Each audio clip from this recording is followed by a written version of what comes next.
እና ጌታ ግን ስሙ ይክበር ይመስገንና በመካከል ያለውን የጥልን ግድግዳ በስጋው ያፈረሰ ይላል። ማለት እንዴት አድርጎ ነው ያፈረሰው ስንል በሰው ታሪክ ላይ ያልተገለጸ ከአይምሮ በላይ የሆነ በሕይወታችን ብቻ ሳይሆን እግዚአብሔር ይግለጥልን ለሁላችንም በሕይወታችን ማለት በዚህ በምድር ባለን ሕይወት ብቻ ሳይሆን ለዘላለምም በሚኖረን ሕይወት ከክርስቶስ ጋር ሆነንም ሳለን የምናመሰግንበትን ጥልቅ የሆነውን ፍቅሩን እግዚአብሔር በልጁ ገለጠልን። እግዚአብሔር አለ ቅዱስ ዮሐንስ የፍቅር ሐዋርያ እንዴት እንደሚወደን እዩ አለ። እዩ ተመልከቱ እንዴት እንደሚወደን አንድ ልጁን ለኛ አሳልፎ ሰጥቷልና ተመልከቱት ይላል። ይታያችኋል። ይሄ በክርስቶስ የተገለጠው የእግዚአብሔር ፍቅር በክርስቶስ የተገለጠው እግዚአብሔር እኛን እንዴት እንደሚወደን በእርሱ የሚያምን ሁሉ የዘላለም ሕይወት እንዲኖረው እንጂ እንዳይጠፋ እግዚአብሔር አንድያ ልጁን እስኪሰጥ ድረስ ዓለሙን ወዷልና ያለው ዮሐንስ ወንጌላዊው ነባቤ መለኮት ያ ፍቅር ነው ጥልን እንዳለ ያፈረሰ። በመካከል ያለውን የጥልን ግድግዳ በስጋው አፈረሰ። በነገራችን ላይ እንደገና ዮሐንስ ምን ይለናል በሌላ ቦታ ላይ የዲያብሎስን ሥራ ያፈርስ ዘንድ የእግዚአብሔር ልጅ ተገለጠ ይላል። የዲያብሎስን ሥራ ያፈርስ ዘንድ የእግዚአብሔር ልጅ ተገለጠ። ስለዚህ የእርሱ በስጋ መገለጥ ማለት ከጽንስ ጀምሮ እስከ ቀራንዮ በተለይ ደግሞ ቀራንዮ ላይ የተከናወነውን ባለፈውም ቆላስይስን ጠቅሰናል። ጥልን በመስቀሉ መግደሉ ራሱን ኤፌሶንም ወደፊት ይናገረዋል፣ በሰፊው እንመለከተዋለን። በመስቀል ላይ ጠላትነት ነው የተገደለው። ለዚህ ነው ቪክቲም አድርገን አንቆጥረውም የምንለው። መስቀሉን በምናይበት ጊዜ የክርስቶስ መስቀል አርማችን የሆነው የክርስቶስ መስቀል ኃይላችን ነው የምንለው። የክርስቶስ መስቀል ቤዛችን ነው የምንለው ለዚህ ነው። ምክንያቱም በክርስቶስ መስቀል ላይ ነው የተከናወነው ይህ አስደናቂ ሥራ። በክርስቶስ መስቀል ነው የተከናወነው ይህ አስደናቂ ነገር እና የጥልን ግድግዳ በስጋው አፈረሰ። ጥልን አቮይድ አድርጉት አይደለም ያለ። ጥልን ግድ የለም አመቻምቹት አይደለም ያለ። ግድ የለም ተውት አይደለም ያለ። እርሱ ራሱ አፈረሰ። እርሱ ራሱ አፈረሰ። እንደገና ወደ መስቀሉ ሊሄድ ምክንያቱም ወደ ኋላ ላይ ስለሚናገረው ቁጥር 16 ላይ ጥልንም በመስቀሉ ገድሎ ስለሚል እዛ ላይ ሄድ እንመለከተዋለን። እንደገና እናየዋለን ሐሙስ ዕለት በሚኖረን ፕሮግራም። ግን አንድ ነገር ተገንዘቡ። የሰው ልጅ የጭካኔ የመጨረሻው ጥግ የተገለጠው በመስቀል ላይ ነው። እደግመዋለሁ ነገር የሰው ልጅ የመጨረሻ ጥላቻው ጭካኔው የተገለጠው በመስቀል ላይ ነው። ምክንያቱም የመስቀል ሞት ማለት እጅግ ቀስ ብሎ አሰቃይቶ የሚገድል ማለት ነው። የመስቀል ሞት ማለት ፋርሶች ናቸው ይሄንን የፈበረኩት እና ሮማውያን የመስቀል ሞትን አሰቃቂነት ስላዩት ማለት ነው ቶርች እያደረጉ ሰውን ቀስ እያሉ መግደል ማለት ነው። ስለዚህ ያንን ስላዩ ምን አሉ? ይሄ ለጠላቶቻችን ጥሩ መቀጣጫ ይሆናል አሉ። ለዜጎቻችን ግን በፍጹም አይሆንም አሉ። ስለዚህ በሕጋቸው ደረጃ አንድ የሮም ዜጋ በመስቀል በስቅላት መቀጣት የለበትም አሉ። በስቅላት ሲባል ዝም ብሎ ይሄ በአንገት ላይ ሸምቀቆ አይደለም። ታውቃላችሁ ጌታ የተሰቀለው እንደዛ አይደለም። በመስቀል ላይ ተቸንክሮ ነው፣ ቀስ እያለ ነው። ስለዚህ ዜጎቻቸው እንዳይገደሉ ብለው አዋጅ ተናግረዋል። በቤተክርስቲያን ትውፊትም እንደምታውቁት ጳውሎስ በሰይፍ ነው የተገደለው። በነገራችን ላይ ትውፊት አስፈላጊነቱን እዚህ ላይ ነው የምታዩት። ምክንያቱም ጳውሎስ እንዴት እንደሞተ አታገኙ፣ ጴጥሮስ እንዴት እንደሞተ አታገኙ። ቤተክርስቲያን ግን ለእኛ አስተላልፋለች እና ጳውሎስ በሰይፍ ተሰይፎ ነው፣ ቅዱስ ጴጥሮስ ደግሞ በመሰቀል ነው የሞተው። ምክንያቱም ለምንድን ነው ጳውሎስ በሰይፍ ብቻ የተሰየፈው? ለምንድን ነው ያልተሰቀለው? ምክንያቱም የሮም ዜጋ ስለነበረ። ለምንድን ነው ይህን ማነሳላችሁ? እዚች ጋር የምናገኛት ቃል ስላለች ነው። በመካከል ያለውን የጥልን ግድግዳ የሚለው ቃል በነገራችን ላይ ይሄ ጥል የሰው ልጅ ሁሉ መገለጫ ሆኖ ነበር። የሰው ልብ በክፋት የተሞላ ሆኖ ነበር። ስለዚህ ይሄ ጥል መጨረሻ ላይ የተገለጠው የት ነው? በቃ ሰው መጨረሻ ላይ ጭካኔውን ጥሉን የገለጠው በመስቀል ላይ። በነገራችን ላይ ይሄን ጥል ሮማውያን እኮ ገልጠውታል አይደለም ወይ ትሉኝ ይሆናል። አዎ ገልጠውታል፣ ግን በሰው ላይ ነው የገለጡት። ይሄን ጭካኔ በሌሎች ሰዎች ላይ ገልጠውታል። ለምሳሌ እኔን ብትሰድቡኝ ወይም ደግሞ እኔን ብታሙኝ እንደው ዲግሪው ሊለያይ ይችላል እንጂ የተወሰነ ነጥብ ሊኖራችሁ ይችላል። ማለት ነው ከስህተት የጸዳሁ አይደለም። ከስህተት የጸዳሁ አይደለም። በዚህ ዓለም ላይ ማንም ሰው እኔ ንጹህ ነኝ፣ ብዙ ጊዜ ሰው እንደዚህ ብሎ ይናገራል። ይሄ ያነጋገር አባባል በራሱ ምንም እንከን የለብኝም የሚል ማንም የለም። ሰማያት እንኳን በፊቱ ንጹሃን አይደሉም። ነገር ግን የሰው ልጅ የጭካኔ ጥግ በቀራንዮ ተገልጧል ስንል ጭካኔያችንን የገለጥነው ተንኮል በሌለበት ነቀፋ በሌለበት የእግዚአብሔር በግ ፍጹም ሰው ፍጹም አምላክ በሆነው ላይ ነው።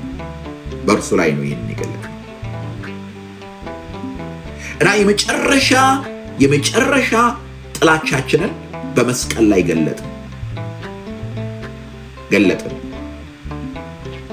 ግን የሰው ልጅ የመጨረሻ ጥላቻው በተገለጠበት አደባባይ ላይ ግን የእግዚአብሔር ፍቅር ደግሞ ተገለጠ።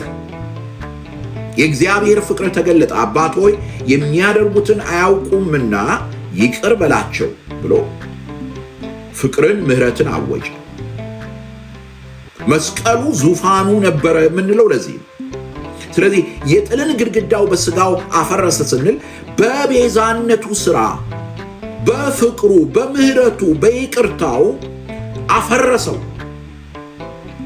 የሰውን ጭካኔ የእግዚአብሔር ፍቅር ሸፈነው። የሰውን በባልንጀራው ላይ፣ በወንድሙ ላይ፣ በእህቱ ላይ የሚነሳውን ጭካኔ ለወንድሞቹ ራሱን አሳልፎ በመስጠት ወልደ እግዚአብሔር ኢየሱስ ክርስቶስ ጥልን ገደለ። ወደ ኋላ እንደምንመለከት ጥልን ገደለ። ጥልን እንዲህ ብሎ አላሳለፈውም። ጥልን አልሸፈነውም። ጥልን ወደ ጎን አላደረገውም። ነገር ግን የጥልን ግድግዳ በስጋው አፈረሰ። ኋላ ቁጥር 16 ላይ እንደምናየው ጥልን ገደለ። ከዚያስ ለምንድን ነው የሆነው? ምንድን ነው ፐርፐዙ? ምንድን ነው ዓላማው? በመስቀል ላይ የተከናወነው ነገር ምንድን ነው ዓላማው? አሁን እዚህ ላይ ይወላችሁ በምዕራቡ ዓለም ላይ በተለይ ከ16ኛው ክፍለ ዘመን ጀምሮ በተለይ ደግሞ 17ኛው፣ 18ኛው፣ 19ኛው ላይ ይሄ የዘመነ አብርሆት የኢንላይትመንት ኢራ ፍልስፍና በብዙዎች አእምሮ ሲገባ ክርስትናን የኢንዲቪጁዋሊዝም መገለጫ አደረጉት። የግል አዳኝ የሚል ቃል መጣ። አዲስ ቃል መጽሐፍ ቅዱስ ላይ አታገኙትም። የግል አዳኝ፣ በግሌ በራሴ የሚል ቃል መጣ። ለአብዛኛውን ጊዜ ብዙ ሰዎች መዳንን የሚያዩት ከራስ ጋር ባለ ነገር ነው። ኢንዲቪጁዋል የሆነ ነገር ነው። ሳይኮሎጂካልም ነው ብዙ ጊዜ መዳን ለብዙዎች በተለይ በምዕራቡ ዓለም ላይ። ነገር ግን እዚህ ጋር የምታዩት ይህንን አይደለም። ተመልከቱ ምን እንደሚል የተነገሩትን የትእዛዛትን ሕግ ሽሮ እያያችሁ ነው። በመካከል ያለውን የጥልን ግድግዳ በስጋው ያፈረሰ፣ ይህም ከሁለታቸው አንድን አዲስን ሰው በራሱ ይፈጥር ዘንድ። ስለዚህ ግቡ ምንድን ነው ካላችሁ የክርስቶስ አካል ነው። የክርስቶስ አካል ቤተ ክርስቲያን ነው። ስለዚህ የመዳን ምስጢር የሚከናወነው የምናገኘው ኢንዲቪጁዋል በሆነ ልምምድ አይደለም፣ ግላዊ በሆነ ልምምድ አይደለም፣ ግላዊ በሆነ ኢንተሌክቹዋል አሴንት ወይንም ደግሞ የሆነ ነገርን የሆነ ስብከትን ሰምተን ስለተስማማን የምናገኘው አይደለም። መዳን የሚገኘው ከእርሱ ጋር ማለት ከክርስቶስ ጋር አንድ በመሆን፣ ከክርስቶስ ጋር አንድ የምንሆነው ደግሞ ወደ አካሉ በመግባት ነው።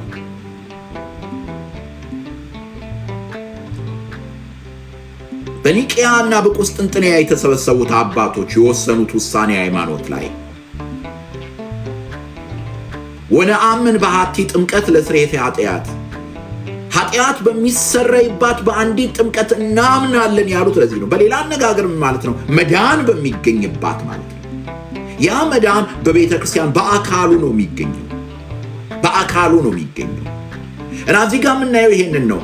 ይህም ከሁለታቸው አንድን አዲስን ሰው በራሱ ይፈጥር ዘንድ ነው። ይቺ አካሉ ኤክሌሲያ፣ ይቺ አካሉ የክርስቶስ አካል ሙላቱ የሆነች ኤፌሶን ምዕራፍ 1 መጨረሻው ላይ ተመልከቱት።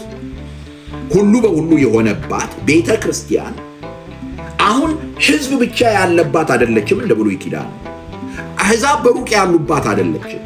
በክርስቶስ ሕዝብና አሕዛብ አንድ የሆኑባት ናት። አንድ ሆነው አዲስ ሰው ሆኗል።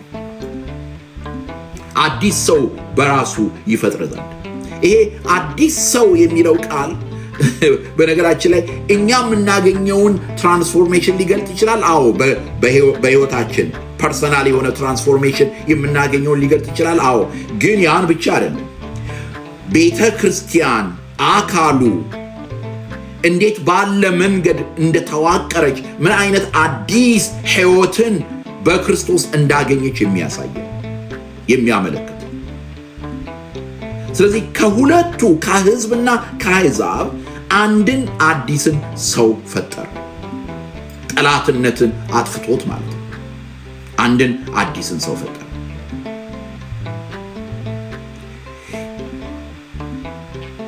ይሄን በማድረጉ ምን ሆነ ይለናል መጨረሻ ላይ? ሰላምን አደረገ። አልጨረስኩኝም። ወደ ሐሙስ እንቀጥላለን ቁጥር 16ን። ነገር ግን እዚህ ጋር ቆም ልበልና ከዚህ የተነሳ ቤተክርስቲያን ምን እንደምታደርግ በየጊዜው ባለፈው ያነሳሁትን ነገር አሁን እዚህ ላይ ላንሳ። ከዚህ የተነሳ ቤተክርስቲያን ሁል ጊዜ ሰላም ለኩልኩም፣ ሰላም ለሁላችሁ ይሁን ትላለች። ሰላም ለሁላችሁ ይሁን። ካህኑ ክርስቶስን ወክሎ ይሄን አዋጅ ይነግረናል። በቅዳሴያችን ላይ በተደጋጋሚ ይሄን እናገኛለን።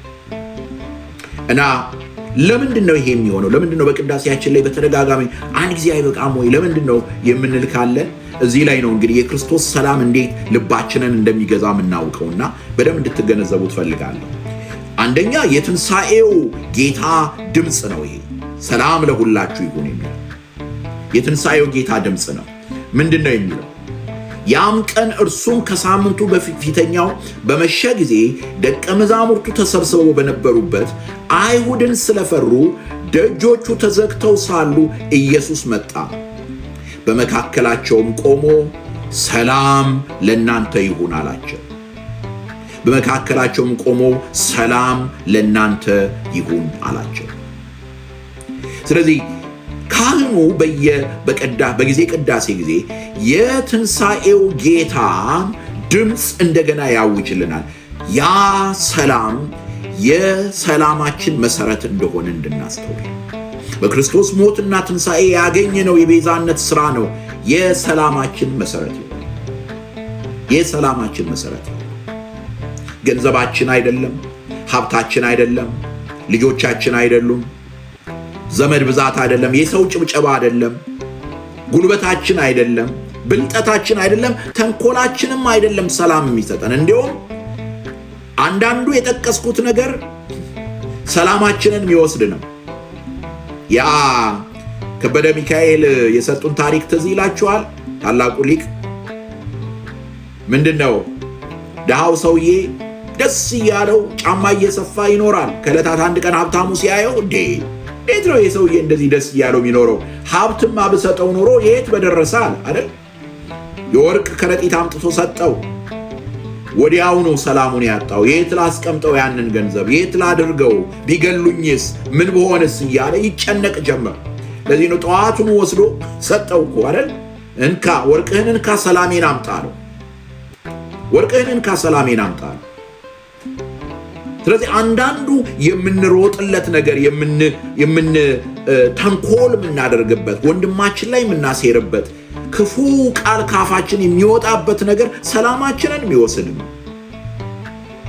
የሰላማችንን መሰረት ልናውቅ ይገባል። ሰላም ለኩልክም፣ ሰላም ለሁላችሁ።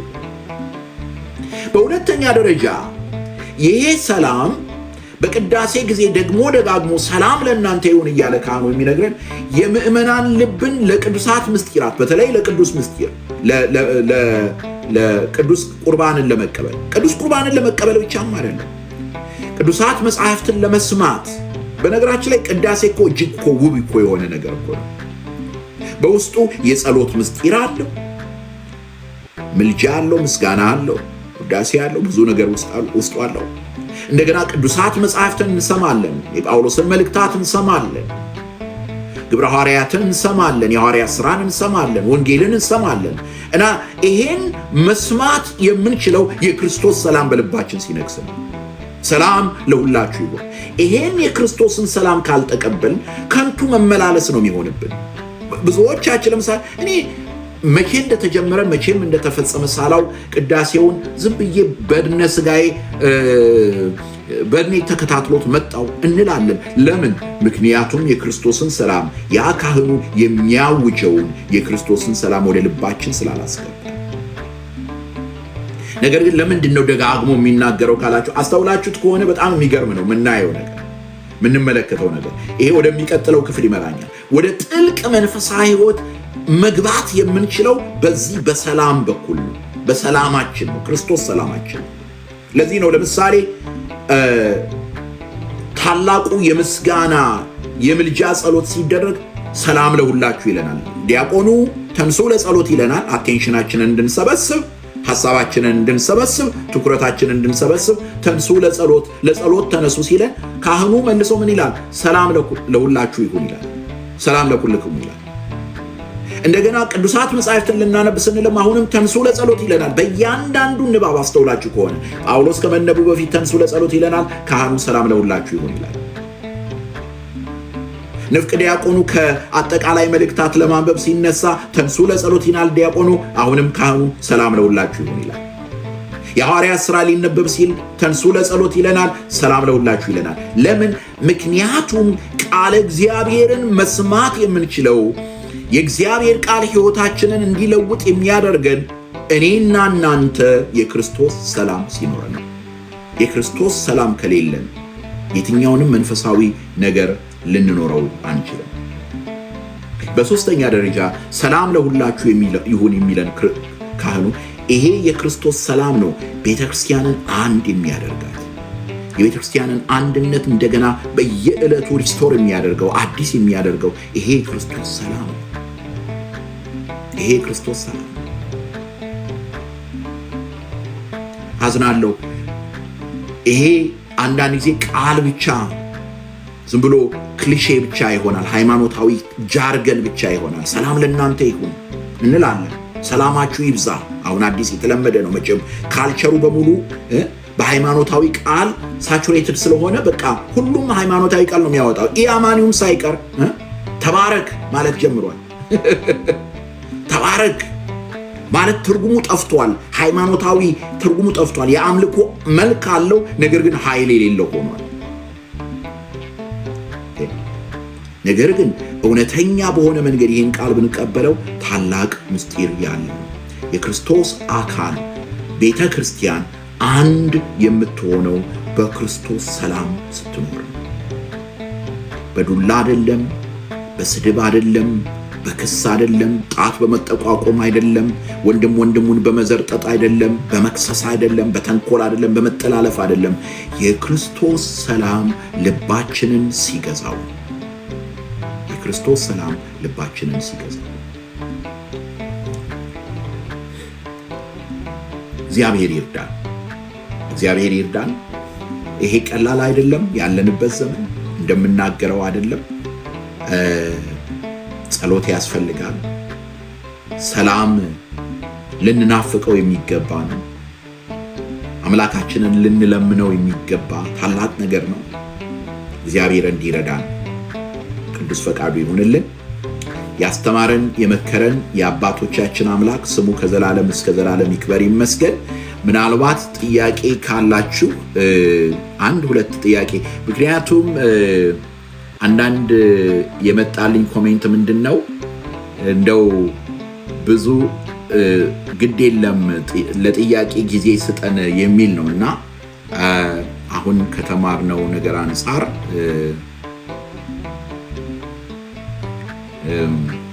ጥያቄ ካላችሁ ጥያቄውን እመልሳለሁ። ስለ ሚስጥረ ሥላሴ ጥያቄ ጠየቀኝ አንድ ወንድም አለ። ጥያቄ ካላችሁ ጥያቄያችሁን ጻፉ፣ ወይም ደግሞ በድምጽም ለመጠየቅ የምትፈልጉ ካላችሁ በድምጽም መጠየቅ ትችላላችሁ። ዛሬ እድል ሰጣችኋለሁ። ስለዚህ ኢንቫይት እንዳደርጋችሁ ምልክት ልትሰጡኝ ትችላላችሁ። ስለ ሚስጥረ ሥላሴ ጥያቄ የቀረበ አለ እና ራሱ ጥያቄው ስለ ሚስጥረ ሥላሴ ካለ አሼ ጥያቄ ያለኝ ሥላሴ ሶስት ሰዎች ሆነው ለመንፈስ ቅዱስ ከየት የመጣ አካል አለው የሚል አለ። ሥላሴ ሶስት ሰዎች ናቸው የሚል ትምህርት ቤተክርስቲያን የላትም። ከሶስቱ አካላት ሰው የሆነው ወልደ እግዚአብሔር ኢየሱስ ክርስቶስ ነው። ከሶስቱ አካላት ሰው የሆነው ወልደ እግዚአብሔር ኢየሱስ ክርስቶስ ነው። እግዚአብሔር አብ አንድያ ልጁን ወልድን ለኛ ላከልን፣ ከኛ የኛን ስጋ ገንዘብ አደረገ። በነገራችን ላይ አሼ ክርስቲያን ካይደለህ ግልጹን ነው መነግርህ፣ ይሄ ሚስጥር ሊገባህ አይችልም። ወደ ክርስትና በክርስቶስ መጀመሪያ በክርስቶስ ማመን አለብህ። ወልደ እግዚአብሔር ኢየሱስ ክርስቶስ እርሱ ሕይወቱን የሰጠ ላንተ ነው፣ የዓለም መድኃኒት የሆነው እርሱ። ስለዚህ ይሄንን ታላቅ እውነት አውቀህ ወደ ቅድስት ቤተክርስቲያን መጥተህ በአብ በወልድ በመንፈስ ቅዱስ ከተጠመቅ ይሄ ምስጢር ይገለጥልሃል። ነገር ግን ክርስቲያን ሆነ ደግሞ ከትምህርት እጥረት ከሆነ ይሄ ጥያቄ ጠየቀኝ እንዲህ በቀላሉ በአንድ ጥያቄ ዝም ብለን የምናየው አይደለም። ለአሁኑ ዝም ብዬ እነግርሃለሁ። ክርስቲያን ከሆነ ይሄ የሚረዳህ ክርስቲያን ለሆነ ሰው ብቻ ነው እና ለክርስቲያን ለሆንክ ሰው መልሱ ይሄ ነው። እግዚአብሔር አብ እኛን ወዶናል ዓለም ሳይፈጠር፣ አንድያ ልጁን ወልደ እግዚአብሔር ኢየሱስ ክርስቶስን ለኛ ልኮልናል። ስለዚህ ወልድ የእግዚአብሔር አብ ልጅ ስለሆነ ነው ወልድ የተባለው፣ ልጅ ማለት ነው። ስጋን እኛን ገንዘብ አድርጎ በስጋ ተገልጧል። ቃል ስጋ ሆነ፣ ጸጋንና እውነትን ተመልቶ በእኛ አደረ። እግዚአብሔር መንፈስ ቅዱስ ደግሞ ከአብ የሰረጸ ከአብና ከወልድ ጋር የሚመለክና የሚሰገድለት። ስለዚህ ሶስት አካላት አሉ በአንዱ በእግዚአብሔር አብ፣ ወልድ፣ መንፈስ ቅዱስ። አካል በምንልበት ጊዜ ስጋ ያለው ማለት አይደለም። አካል የሚለው ቃል ፐርሰን የሚለው ቃል ስጋ ማለት አይደለም። በአማርኛ ጥሩ ቃል ነው ብዬ ማስበው እኔ ነኝ የሚል የሚናገር፣ የሚሰማ፣ የሚያዝን፣ የሚቆጣ፣ የሚመራ፣ ጋይድ የሚያደርግ ማለት ነው አካል ማለት። ስለዚህ ይህ አካል ማለት የሥላሴ አካል ልበለው ወይም የአብ የወልድ የመንፈስ ቅዱስ አካል እኛ ከአእምሮ በላይ ነው፣ ከመታሰብ በላይ የሆነ ነው። ነገር ግን ህልዋን ሆነው እነዚህ ሶስቱ አካላት አብ፣ ወልድ፣ መንፈስ ቅዱስ ሶስት አካላት ናቸው እንላለን። አብ፣ ወልድ፣ መንፈስ ቅዱስ ሶስት ስም፣ ሶስት አካል፣ ሶስት ግብር አላቸው። አብ አባት ነው፣ ወልድ ልጅ ነው፣ መንፈስ ቅዱስ ደግሞ ሰራጺ ነው። ለጊዜው ይሄ ይብቃል። እሺ፣ ሌላ በሰፊው ራሱን የቻለ ትምህርት ልንማር እንችላለን። አሁን በተነሱት ጥያቄዎች ካሉ ያንን በተሰጠው ትምህርት ላይ ጥያቄ ካላችሁ እንመለከታለን፣ እናያለን። እሺ፣ ሌላ ጥያቄ ካላችሁ ዛሬ በተማርነው ላይ በተለይ ጥያቄ ካላችሁ ወይም ደግሞ ለመጠየቅ በቃልም ለመጠየቅ ትችላላችሁ።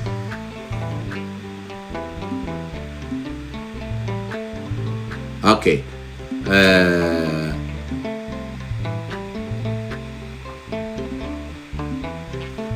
እሺ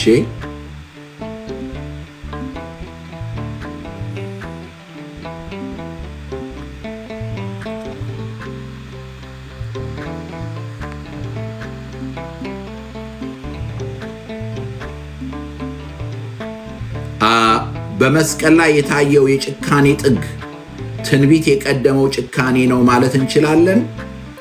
ኦፍኮርስ ማለት ያው በመዝሙረ ዳዊት ላይም እንደምናገኘው እንደምንመለከተው በሌሎችም ለምሳሌ ኢሳይያስ ምዕራፍ 53 ላይ እንደምንመለከተው እንደምናየው ያን እንመለከታለን ያለን። ግን አንድ ነገር መጠንቀቅ አለብን። ዕፀ ጳጦስ ዘሙሴ ጭካኔ ያልኩበት ምክንያት የእነዚያን የሰዎቹን ሪስፖንሲቢሊቲ ለማሳየት ነው።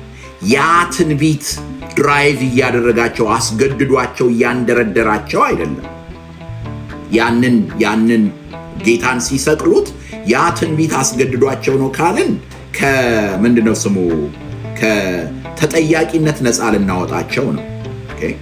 ነገር ግን አዎ እግዚአብሔር አስቀድሞ የሚያውቅ ስለሆነ በፎር ኖሌጅ ያንን ለልጆቹ ለባሪያዎቹ ገልጦላቸዋል፣ ለነቢያቱ ገልጦላቸዋል። ምክንያቱም እግዚአብሔር ለባሪያዎቹ ሳይናገር አንዳችም ነገር አይከናወንም በዚህ ዓለም ላይ። ስለዚህ የመጀመሪያው ያ ነው። በእነዚህ ደግሞ በሰዎች ደረጃ ለምሳሌ በይሁዳ አንጻር ደግሞ ወይም ደግሞ በሰቃልያኑ አንጻር ደግሞ የነርሱ ክፋት የነርሱ የልብ ነገር ያንን ትንቢት እንዲፈጽም አድርጎታል። ስለዚህ በዚያ የተገለጠው የጭካኔ ጥግ ነው ያልኩት የመጨረሻው በዛ ዘመን ሊገለጥ የሚችለው ጭካኔ በነገራችን ላይ በዛ ዘመን ብቻም አይደለም፣ አሁንም ድረስ ሰውን ለመግደል ከመስቀል ሞት የበለጠ አሰቃቂ ነገር የለም። ስለዚህ የመጨረሻው ጥግ እዛ ላይ ተገልጧል። ግን ትንቢቱ ተፈጽሟል። አዎ ትንቢቱ ሲፈጸም ግን የእግዚአብሔር ዕውቀት እና የሰው ተጠያቂነት አብሮ ጎን ለጎን ላይ ያለን ስለዚህ ከዛ አንጻር ነው ይሄንን የገለጥኩት ለማለት ነው። ኦኬ በጣም ጥሩ ጥያቄ ሌላ ተጠይቄ ያለው የእግዚአብሔርን ሰላም ለማግኘት ምን እናድርግ? አጭሩ ቃል የእግዚአብሔር ሰላም ከኛ ጋር እንዲሆን ከእግዚአብሔር ጋር ሰላም ማድረግ አለብን። በመታረቂያችን በርሱ በእርቃችን በርሱ እደግመዋለሁ እንደገና የእግዚአብሔር ሰላምን ለማግኘት ምን እናድርግ? ከእግዚአብሔር ጋር ሰላም መሆን፣ ከእግዚአብሔር ጋር እርቅ መሆን ማለት ነው። ለምሳሌ ክርስቲያኖች ከሆናችሁ የእርቁ መንገድ ወደ ቅዱስ ሥጋ ወደ ክቡር ደሙ መቅረብ፣ የእርቁ መንገድ ንስሐ መግባት፣ የእርቁ መንገድ ቃለ እግዚአብሔርን መስማት።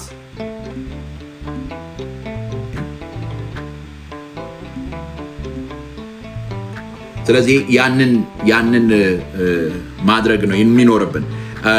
ከዚሁ ጋር ግን ለምሳሌ አብረን ግን እንዲቀላል እንዳይደለ አውቃለሁ።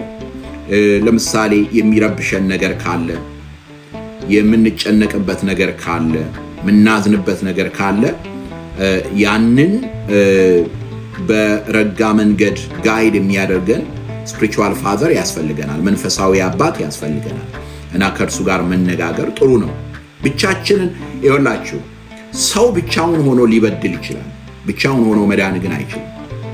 እደግመዋለሁ፣ ሰው ብቻውን ሆኖ ሊበድል ይችላል፣ ብቻውን ሆኖ ግን መዳን አይችልም። ቤተክርስቲያን ያስፈለገችው ለዚህ ነው። ከቤተክርስቲያን ውጭ መዳን የለም። ክርስቶስ አካሉን ነው ያስቀመጠው። ተመልከቱት፣ የእግዚአብሔርን ቃል ተመልከቱ። መጽሐፍ ቅዱስም የተሰጠን በአካሉ በቤተ ክርስቲያን በኩል ነው። ስለዚህ የእግዚአብሔርን ሰላም ለማግኘት ምን ላድርግ የሚለው በአካሉ ውስጥ ያለውን አገልግሎት መቀበል ያስፈልጋል። ከአገልግሎቱ አንዱ መንፈሳዊ ምክርና ጋይዳንስ፣ እነዚህን የመሳሰሉ ነገሮች ናቸው። ስለዚህ ያንን መጠቀም አስፈላጊ ነው ብዬ አስባለሁ። እሺ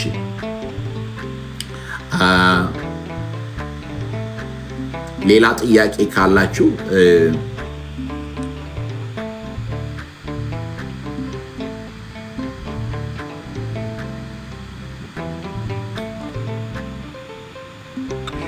ሌላ የተጠየቀ ጥያቄ አለ። ከትምህርቱ ጋር አይገናኝም፣ ግን እዚህ ጋር የተጠየቀ ጥያቄ አለ።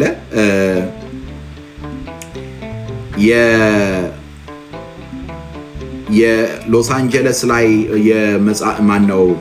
የምህረት መጽሐፍ ላውንች ሲደረግ የነበረው ቪዲዮ ሾርት ክሊፕ ብቻ ነው ያየሁት የሚል አለ። አይ ቲንክ ብዙ አልፎ አልፎ እያስቀመጥን ነው ያለ ነው። እዚህም ዩቲዩብ ላይ እናስቀምጣለን። ሌሎች ያልተቀመጡ አሉ። ኦፍ ኮርስ በጣም ይቅርታ እንጠይቃለሁኝ እና እነሱንም ቶሎ ቶሎ ብለን እናስቀምጣለን ትንሽ ስለዘገየን ነው።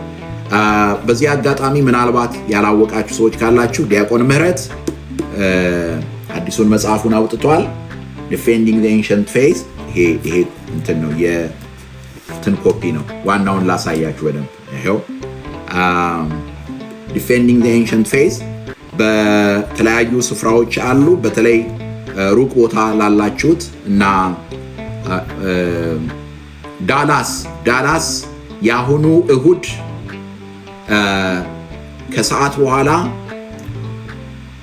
3 PM ላይ ቅድስት ሥላሴ ቤተ ክርስቲያን ይከናወናል። ቅድስት ሥላሴ ቤተ ክርስቲያን ዳላስ። እንግዲህ እግዚአብሔር ከረዳችሁ እዛ ያላችሁት እዚያ እንድትገኙ በእግዚአብሔር ስም ጠይቃለሁ። አሁንም ስለጠየቃችሁ ነው። እሺ። ሰማይ ዙፋኔ ምድር ደግሞ የእግሩ መረገጫ ነው ሲባል ማለት ምን ማለት ነው የሚል ነው። ይሄንን የመጽሐፍ ቅዱስ አሁን ማለት ካነሳ ነው ትምህርት ጋር አንጻር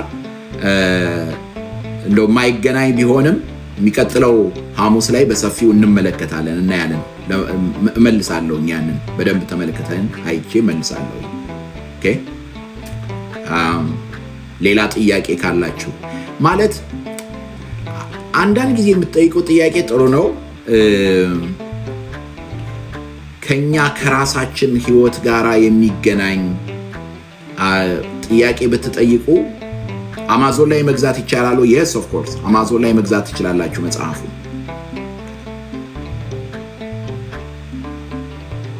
አንገት ላይ ያደረከው ምንድነው የሚል ጥያቄ ጠይቆኛል አንድ ወንድሜ። አንገቴ ላይ ያደረኩት የመስቀል ምልክት ነው ያደረኩት። የመስቀል ምልክት ነው ያደረኩት።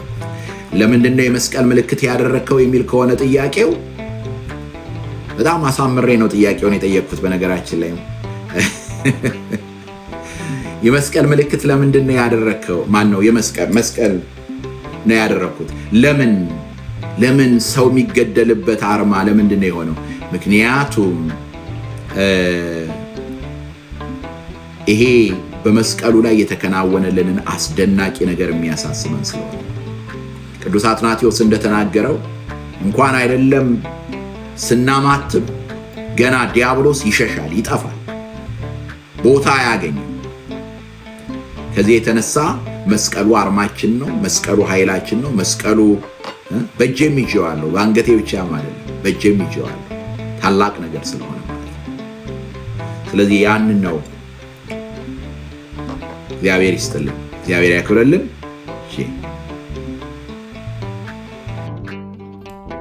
ቃልዮትን ያሰማልን። መምህራችን ከልብ እናመሰግናለን። ውድ ኦርቶዶክሳውያን ወንድሞቼ ምናልባት ለዚህ ቤት አዲስ ከሆናችሁ ሰብስክራይብ በማድረግ ቤተሰብ ሁኑ። ላይክ ሼር ማድረግም እንዳይረሳም። ይህ ቻናል የተለያዩ ቪዲዮዎችን፣ መልእክቶችን፣ ስብከቶችን ከተለያዩ ማህበራዊ ድረገጾች በማምጣት የምንካፈልበት እጅግ በጣም ለነፍሳችን ትርፍን የምናተርፍበት ነውና ቤተሰብ ሁኑ። ላይክ ሼር ማድረግ እንዳይረሳም። በሌላ ቪዲዮ እንገናኛለን። ዕለት በቀን 1 ወይ 2 ቪዲዮዎችን ለመልቀቅ የተቻለኝ ሁሉ ለማድረግ እየሞከርኩ ነው ያለሁት። ስለዚህ ቤተሰብ ሁኑና አትርፉበት። ሳሊ ፍሬም ነኝ።